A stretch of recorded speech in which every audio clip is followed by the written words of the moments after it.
temos uma família com seu animal de estimação sentados em um sofá. E nós temos aqui vários quadros ao fundo, uns patos, um relógio e outras questões aí que nós vamos analisar. O primeiro dos quadros que eu vou chamar a atenção de vocês é onde consta este porco. Para quem está lá no canal do Telegram do Casando Verbo, já viu que este porco aqui representa a próxima catástrofe que realmente pode se abater à Terra. Inclusive, se não me falha a memória, ontem mesmo eu publiquei lá uma notícia dizendo que um vírus suíno, ao estilo desse que nós estamos enfrentando agora, poderia então ser a próxima pandemia. Quer dizer, eles primeiro publicaram aqui na revista e logo em seguida nós vimos notícias a respeito disso. Então, não há muito o que se dizer a respeito disso. Eu poderia aprofundar, como eu faço lá na comunidade, fazendo um estudo sobre o vírus, sobre a origem dele, as mensagens simbólicas, o que significaria exatamente o porco, mas rapidamente aqui não é possível nós fazermos isso e o vídeo de hoje se propõe a ser rápido. O próximo quadro aqui mostra uma erupção vulcânica. O que eles estão querendo dizer com isso? Bom, é bastante evidente, bastante claro. A gente tem de notar que às vezes uma pequena planta como essa também é uma mensagem mais discreta, é uma planta aparentemente queimada, e que nesse momento nós não temos talvez as condições de fazer a análise do que seria, mas talvez você poderia, vou dar uma dica aqui para quem quiser pesquisar, poderia perceber que é um tipo de vegetação, é um tipo de flor, um tipo de planta que nasce em alguma determinada região do mundo, pelo formato dela, e então você poderia identificar qual seria o local que eles estão indicando que poderia acontecer esta catástrofe. Para quem não é acostumado com esse tipo de linguagem simbólica, acha muito estranho, mas eu convido você então a ir lá para o Telegram. Aos poucos você vai se acostumando. Quem está na comunidade fechada, então não precisa disso, porque lá já está aprofundado nisso. Assim, antes de nós passarmos para o próximo quadro, uma das coisas que são ditas a respeito de erupções vulcânicas é que elas podem causar uma espécie de resfriamento global por conta da nuvem de cinzas que ela poderia criar. Isso se espera que poderia acontecer, inclusive um escurecimento da própria iluminação solar, né, se isso acontecesse com o vulcão de Yellowstone, porque lá realmente é algo gigantesco. Eu já fiz um vídeo a respeito disso aqui no canal, para quem tiver curiosidade, está lá disponível. Mas, aparentemente, isso aqui é um vulcão comum, não seria Yellowstone, até porque seria um desastre de proporções praticamente irreversíveis para a nossa sobrevivência atual, acabaria com a civilização atual, então não deve ser isso que estão prevendo, até porque o próximo quadro aqui mostra essa evidente previsão de uma possibilidade de um aquecimento global. Os estudos mais rasos a respeito disso, né, que colocaria as nações com medo, com receio, com anseio por conta do bramido das ondas do mar, por conta da elevação do nível do mar, dão conta de que a quantidade de água que derreteria rapidamente poderia cobrir aproximadamente entre 60 e 70 metros de território próximo ao litoral. Ou seja, se você vive numa cidade que está com elevação a 20 metros acima do mar, poderia ser coberto se houvesse um derretimento em grande escala das geleiras, né? 30 metros, 40 metros, até entre 60 e 70 metros. Então aqui é isso que eles estão mostrando. Nós vemos aqui um pinguim, né? E ele perdido aí com um sol escaldante e uma pequena crosta de gelo que sobreviveu então aí a essa catástrofe aí que eles estão apontando. A próxima catástrofe é um meteoro caindo na Terra. Isso aqui já várias vezes foi anunciado por cientistas mundo afora. Então, não quero dizer que seria um meteoro de proporções gigantescas, mas eles estão prevendo que poderia acontecer. É difícil interpretar em que local isso aqui seria, mas dá a impressão, dá a impressão que pode ser o mar Mediterrâneo, aquilo aqui parece a ilha de Chipre, não sei. Talvez não queiram ter designado um local em específico. Agora nós vamos pular esses patos aqui, depois nós retornamos a eles. O próximo quadro é aquilo do qual nós já estamos tratando no momento, que são vírus e bactérias, né?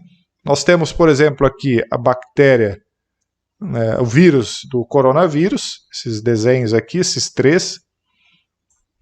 Aqui me parece algo semelhante ao ebola. Essa bactéria aqui me parece algo referente ao H1N1, não tenho certeza. E nós vemos aqui mais uma quarta, uma quinta, uma sexta e uma sétima espécie, né? Então eles estão aqui com 1, 2, 3, 4, 5, 6 e 7 espécies diferentes de vírus e bactérias que eles estão prevendo que poderiam então afetar a Terra. O próximo quadro mostra aqui uma explosão atômica. Nós temos falado há muito tempo que o mundo ele está sempre próximo de que isso aconteça. Atualmente nós estamos aí enfrentando uma disputa comercial muito grande entre os Estados Unidos e a China. Eu imagino que nenhuma das potências queira levar a outra a ser encurralada completamente, porque se ela for completamente encurralada, fatalmente atacará, né, com os recursos militares, porque atualmente nós estamos vendo a disputa apenas no campo comercial. Nós vimos que a Índia e a China estão numa disputa muito grande, são duas potências com armamento nuclear. Vocês viram também que eu fiz aí um vídeo falando, inclusive, sobre isso. Ele é intitulado Narendra Modi versus Xi Jinping. Eu recomendo que vocês vão até lá. Ao lado da Índia e da China, nós temos o Paquistão, também armado, né? Também com armamento nuclear. Nós sabemos que o Irã está sendo acusado de estar buscando a produção de armamento nuclear, a mesma coisa em referência à Coreia do Norte. Enfim, há vários atores aí que poderiam preencher esta profecia da capa, digamos assim, né? Vamos lá, vamos a uma nova e última, ou o último quadro, né? Porque depois nós temos outras imagens aí para observar. Esse aqui mostra nada mais, nada menos do que o aquecimento solar. Nós sabemos que muitas pessoas têm falado aí do enfraquecimento do campo magnético da Terra. Na capa que nós analisamos lá na comunidade fechada, onde já se mostrava lá em dezembro, eu falei para vocês, da possibilidade de nós enfrentarmos uma pandemia ainda esse ano, e acabou acontecendo. Então a análise, embora não tenha acertado 100%, mas ela foi bem precisa, né? Uma coisa que nos escapou foi que um disco de análise de erupções solares, se eu não me engano, é um disco coronário, algo nesse sentido. Eu vou colocar aqui na tela porque eu não me lembro o nome, mas ele estava por trás daquilo e isso nos escapou. O que não nos escapou foi aquela aranha magnética, né, que estava bem no centro da capa. Vou colocar aqui para vocês verem.